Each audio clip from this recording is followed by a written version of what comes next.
Hello, everyone. Dylan here again. Welcome to Dylan Talks Movies, and another film review. Let's go.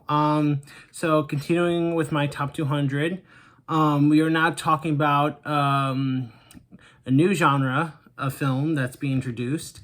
One of my favorite spaghetti western films ever, Sergio Leone's 1966 film, The Good, the Bad, and the Ugly. Let's get into it. So The Good, Bad, and the Ugly, it's part of the Dollars trilogy, starting with A Fistful of Dollars and A Few Dollars More, which are really great films. And people say Good, Bad, and Ugly is like considered the best of the trilogy. It's all around this character, this played by Clint Eastwood, actor and director genius, and it was his birthday recently, 91, so happy birthday to Clint. He's the main character of this trilogy. He goes by different names throughout three films, but he's basically the man with no name. That's what also people call the trilogy, the Man with No Name trilogy. So The Good, Bad, and the Ugly takes place during the Civil War, and you got Blondie, that's Clint Eastwood's nickname, and then you got Lee Van Cleef, another great actor, known as Angel Eyes, and Eli Wallach as Tuco, another great actor. So basically, they're all after, they backstab each other, nobody betrayed them, they do alliances. Basically, they're after over 1,000, like $15,000 worth of gold that's buried in the cemetery, and basically they're all after it. So throughout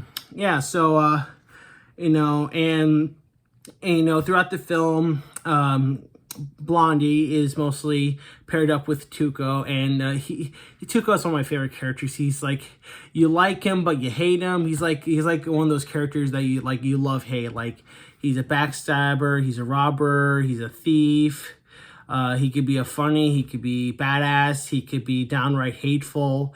It's just an interesting character. And then, of course, Angel Eyes, Lee Van Cleef, he's just straight up bad dude, just killing everyone in his path. And then, of course, you got Blondie, he's just the badass hero. So basically, Blondie and Tuco just pairing up most of the time. Blondie betrays Tuco, and then Tuco tortures Blondie by walking in the desert with no shade or water. And then, throughout the film, they try and find the name of the grave where the gold is buried, and then Tuco and then Blondie finds out, and then he passes out, and then Tuco, who's trying to kill him, brings him back to life so he can find out what the name is, because he's just a greedy, selfish dude. And then, of course, Angel Eyes is onto them. And what's funny, there's a funny moment because during the Civil War, they're pretending to be the Greys. This is embarrassing. I forgot with the Greys and the Blues, the North and South. I forgot which is which. Sorry about that. I need to be better with my history. So basically, there's a funny scene where they're pretending to be the Greys, and they see them running in the distance, what appears to be Greys, and Tuco's just trash talking the Blues.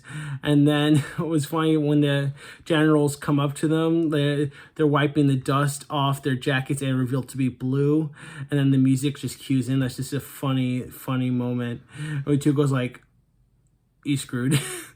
They get into a concentration camp, and then Tuco's tortured by Angel Eyes, and then Blondie eventually escapes. And by the end of the film, one of the greatest final acts in any film, they finally head to the grave after Blondie and Tuco blow up a bridge. Great special effects during the Civil War battles. They go to the big cemetery, and also one of Ennio Morricone's greatest soundtracks ever, like Ecstasy of Gold, is playing the scene where Tuco's just trying to find the name of the grave. he finds it, and then he's cornered by Blondie. They talk about Angel Eyes. All three of them are there. They find out the gold is not in the name of the grave that they were told. And then it just goes into this epic standoff between the three. Great direction, great cinematography, great music, great acting. It's just so good. Sergio Leone just knocks it out of the park with this one. Excuse me. And of course, Blondie shoots Angel Eyes. He's dead, and then Tuco's out bullets. And what's crazy, like, and when they bury the grave out to look for the gold, Blondie shoots him again, and his body lands in the grave. He shoots his hat into the grave and shoots his gun in the grave. It was just so good. And one of my favorite lines in the movie, there's so many good lines, but one of my favorite lines, like, where Blondie tells Tuco there are two kinds of people in this world: those with loaded guns and those who dig. You dig. And then they finally get the gold, and they split among themselves, and then they do this thing where they did throughout the film to escape, where Tuco, like, he's wanted, and basically he's about to get hanged, and then Blondie takes a lever action rifle, and right when he's about to hang, he shoots the noose off, and then to distract everyone, he shoots the hats off, like pew, pew, pew, pew, pew. Like just like that. And it's just so good. And so they do that. So they do that in the final scene. They'll do music like boom, boom, boom, boom, boom, boom, boom, boom throughout the scene.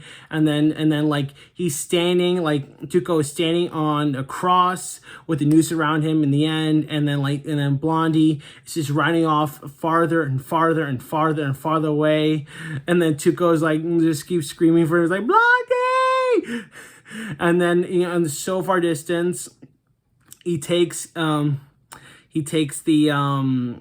rifle, and then from a far distance he shoots the noose off, and then Tuco's free, but he's still tied up, and he has the gold on him, and then Blondie rides off while Tuco goes. It's just a great ending. And the soundtrack, I bet, like,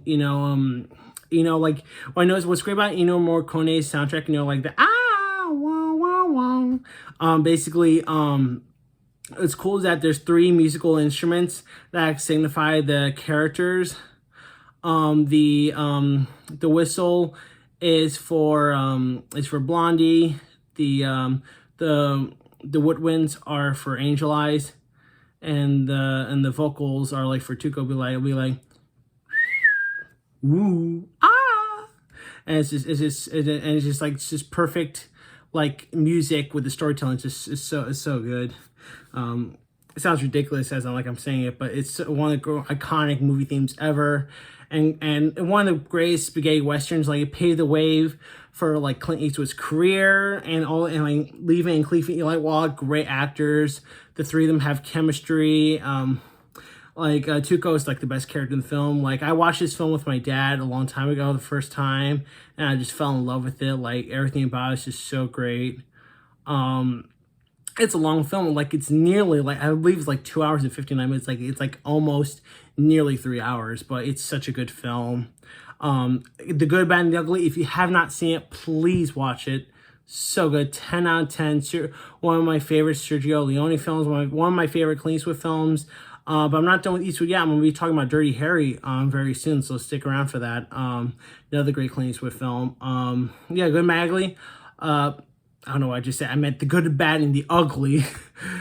Great film. Love it. If you haven't seen it, watch it.